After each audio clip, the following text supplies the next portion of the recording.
इतिहास को क्यों पढ़ना है, इतिहास में पढ़ के क्या होने वाला है, यह मूर्खता हम सिर्फ सनातनी हिंदुओं से सुनते हैं। और इसलिए सुनते हैं कि हमारे बीच में लालची और कायरों की भरमार है। जो लोग बार बार ये कहते हैं नाम में क्या रखा है, नाम में ही सब कुछ रखा है। नाम में इसलिए सब कुछ रखा है, वॉशिंगटन डीसी के एयरपोर्ट पर नाम ही तय करता है कि तुम्हारी आरती उतारी जाएगी या पैंट।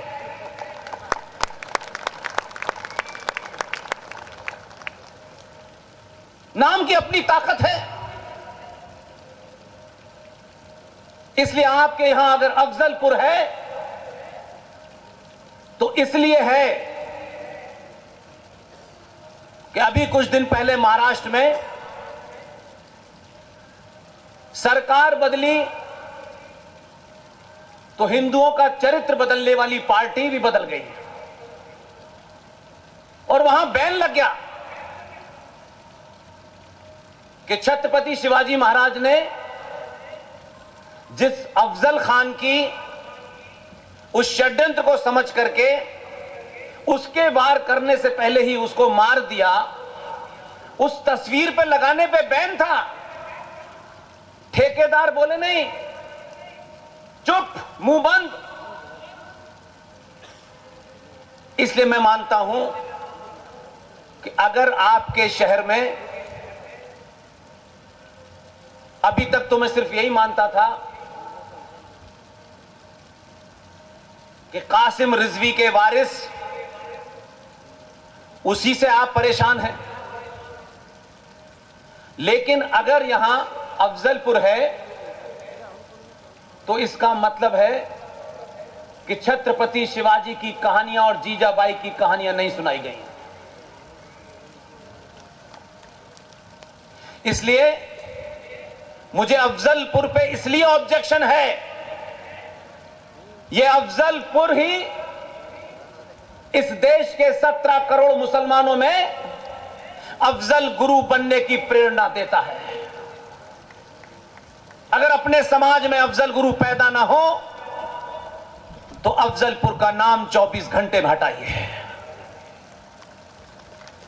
ये बच्चे जब आपसे पूछेंगे कि आप बहुत बड़ी बातें करते थे, हिंदुत्व की राजनीति करते थे और हजारों 100 संगठन, साल पुराने संगठन प्रवचन देते हैं, तो फिर ये अफजल गुरु को देखने के बाद, अफजलपुर को देखने के बाद कौन बनना चाहेगा शिवाजी?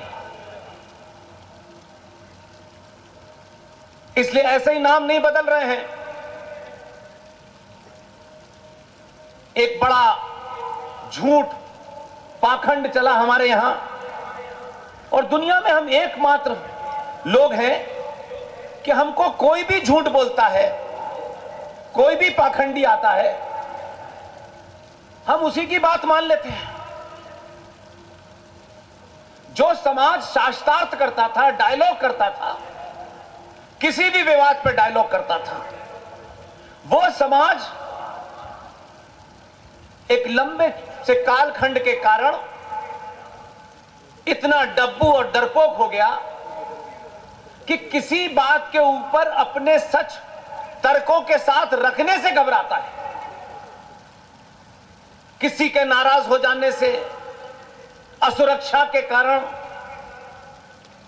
आप सच बात नहीं बोलते। और कुछ लोग हैं जिन्हें आज भी सच बोलने से डर लगता है। इसलिए मैं मानता हूं सरकारें, संगठन ये टूटते बनते रहते हैं, कोई नई बात नहीं है। मनुष्य की उम्र होती है, संगठनों की भी उम्र होती है और पार्टियों की भी उम्र होती है। बड़े बड़े दानिश्वरों ने लिखा है कि कोई भी संगठन, चाहे वो राजनीतिक हो या गैर राजनीतिक हो, 100 साल के बाद समाप्त होने लगता है। अब उसमें आप समाप्त करने में अपनी एनर्जी जाया मत कीजिए।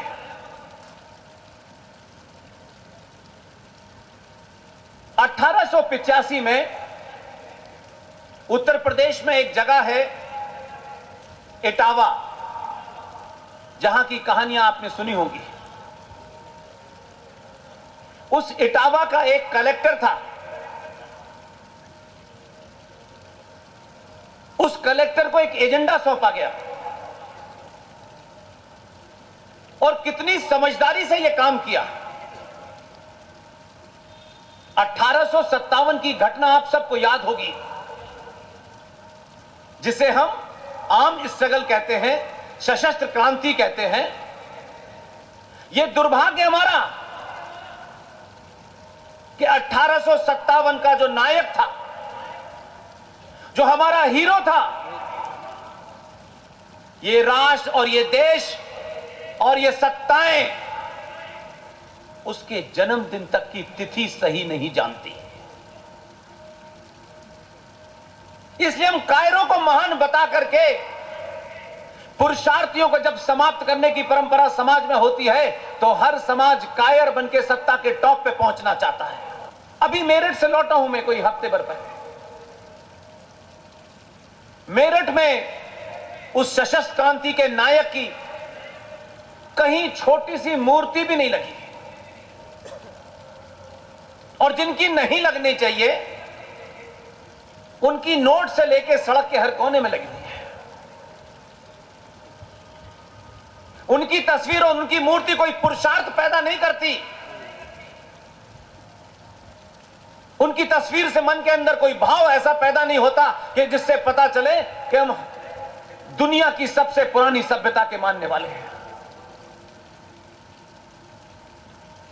1857 में मेरठ के अंदर उत्तर प्रदेश के पूर्वी इलाके के एक जिले, जिसे आप बलिया के नाम से जानते हैं, उस बलिया शहर से देश के एक प्रधानमंत्री भी हुए, कम समय के लिए हुए। उस बलिया का वो पुत्र जो मेरठ में पोस्टेड था, उसने सशस्त्र क्रांति के बाद सबसे पहली गोली एक अंग्रेज के सीने में मारी। उस नायक का नाम है मंगल पांडे।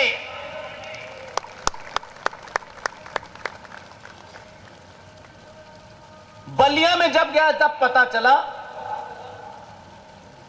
चाटुकार ब्यूरोक्रेसी इस देश की, उनको यह काम करने की फुर्सत नहीं थी। सिर्फ इतना ही बदला कि अंग्रेजों के जमाने आईसीएस होते थे और इस तथाकथित नए भारत में वो आईएएस हो गए। कुछ लोग कहते हैं आईएएस की फुल फॉर्म क्या है? Invisible after sunset. उसी व्यवस्था में सिर्फ शक्ल बदली, व्यवस्था वही रही, सिस्टम वही रहा। तो आपने ये जो तथाकथित देश को आजाद कराने में पीढ़ियां खप गईं, क्या इसी दिन के लिए किया था कि 70 सालों के बावजूद भी आज भी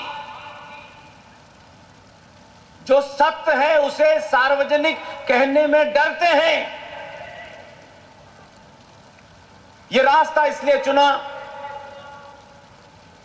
कि बंधनों से मुक्त होने के बाद न हमने किसी की शपथ ली है, न 2 रुपए के हम किसी संगठन के मेंबर हैं, न होने की ख्वाहिश है, न सत्ता में जाने की ख्वाहिश है। हम जो काम कर रहे हैं इसे पूरी निष्ठा से करते रहे, बस इसी की एक चाहत है। 15 अगस्त 1947 को भारत की संसद में एक घटना घटी है, लेकिन इतने लंबे कालखंड में मैंने कभी उसके बारे में सुना नहीं। और जिस दिन से मुझे पता चला,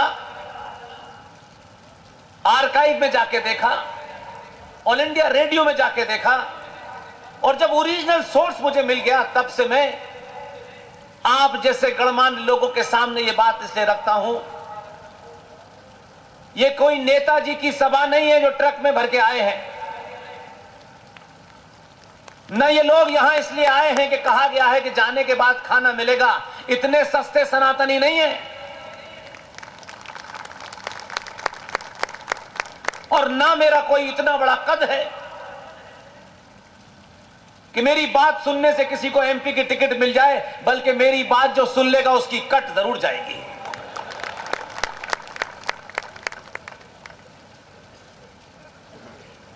इसलिए आज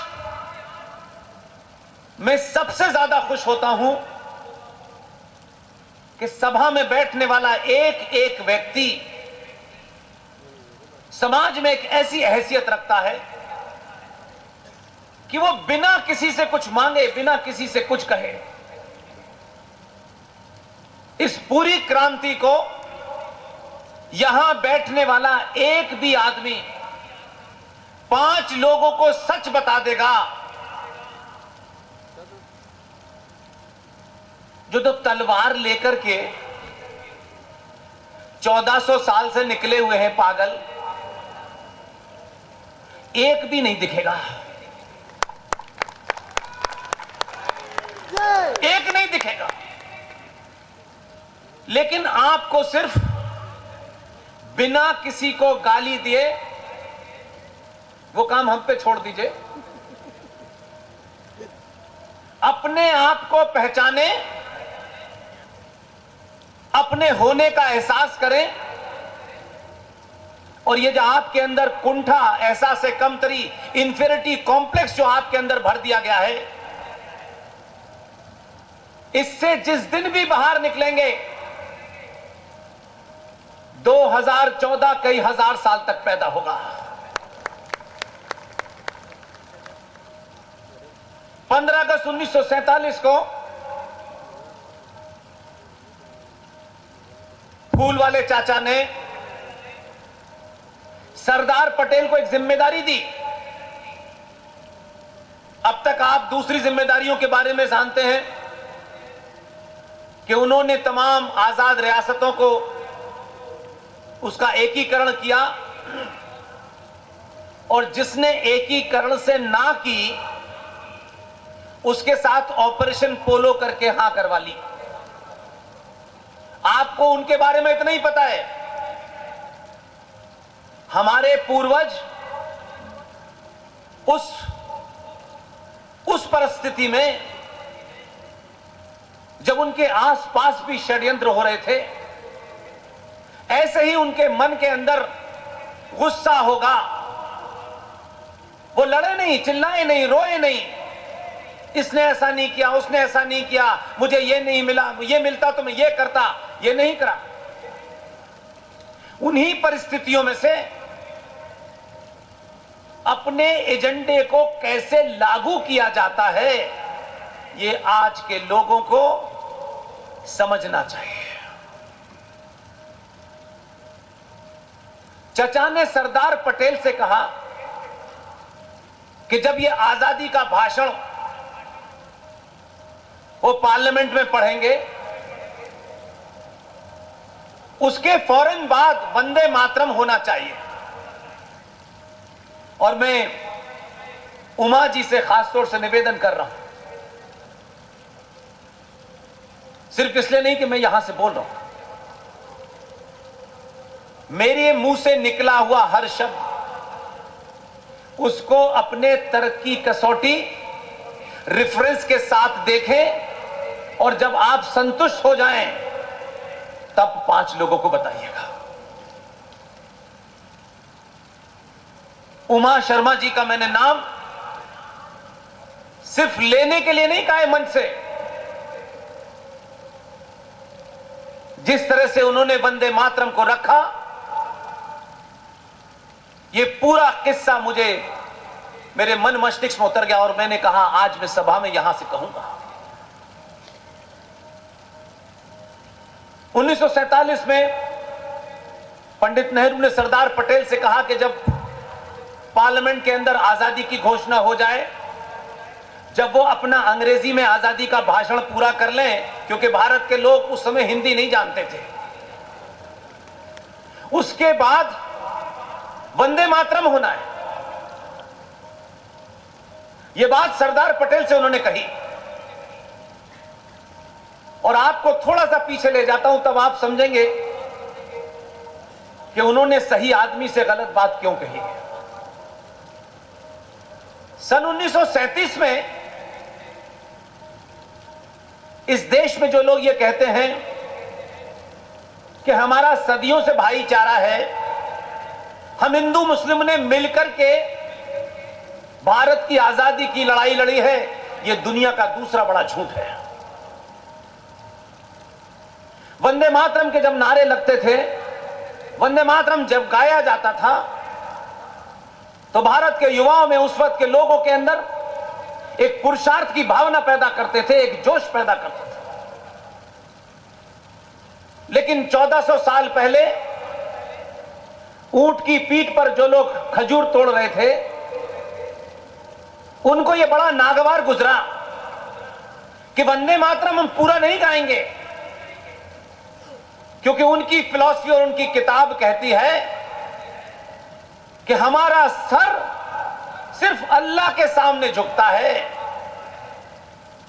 तो अकबर, शाहजहां, औरंगजेब के सामने सर ही नहीं झुकता था, लमले लेट जाते थे, तो वो अल्लाह था क्या? उन लोगों को बड़ा नागवार गुजरा कि हम भारत मां की वंदना करते हुए सर नहीं झुकाएंगे। विवाद हुआ इस पे, तो क्योंकि वो चाचा नेहरू तो एक समय में 15-20 काम रहते थे, उनको बिजी रहते थे, तो उनको लगा कि इसको जल्दी से निपटाओ।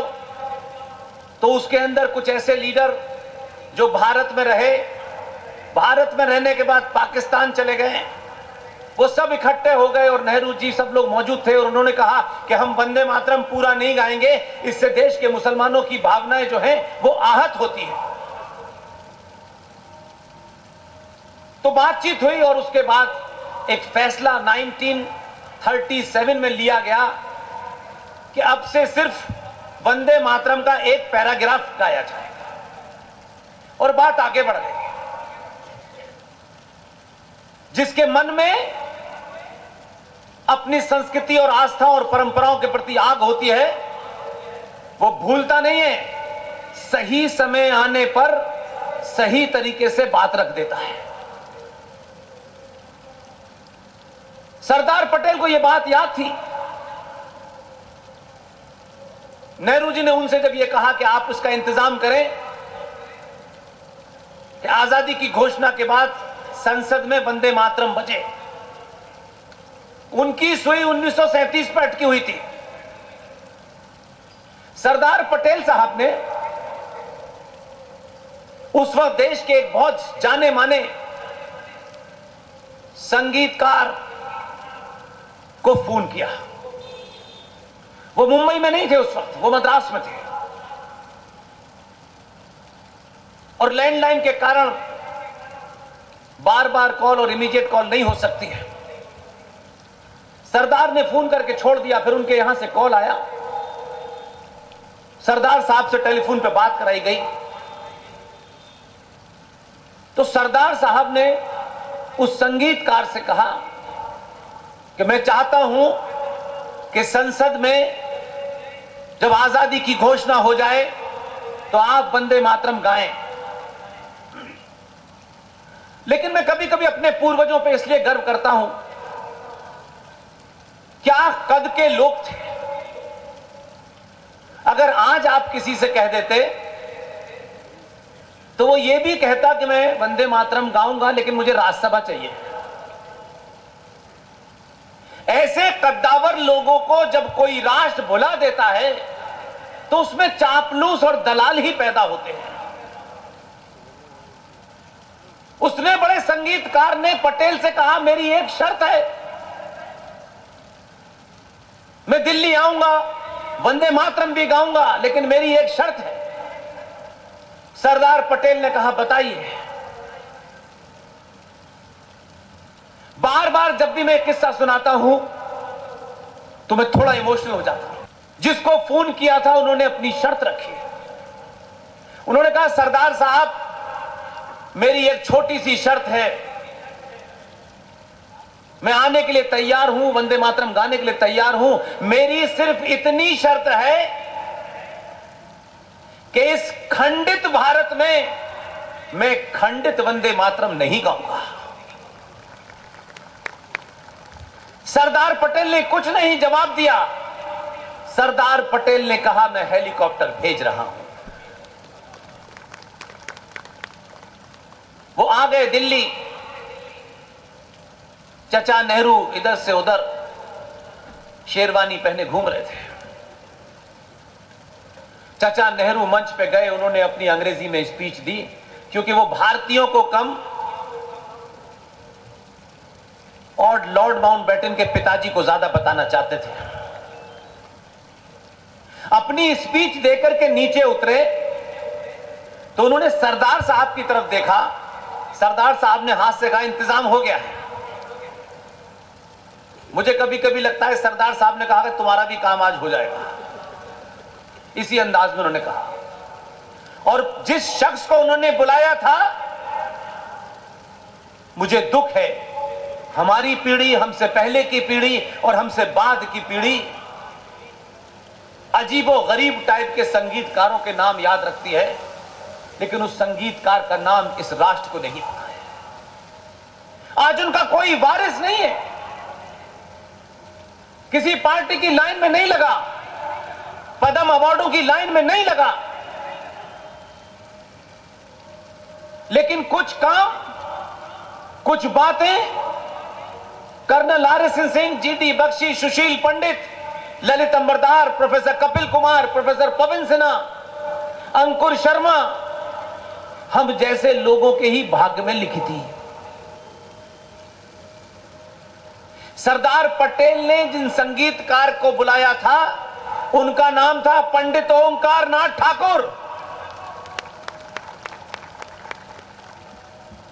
पंडित ओंकार नाथ ठाकुर मंच पे गए, जिस पार्लियामेंट के ऊपर अक्सर आप डिबेट देखते हैं, और उन्होंने 9.25 मिनट में 22 पंक्तियों का पूरा वंदे मातरम आजाद भारत की पार्लियामेंट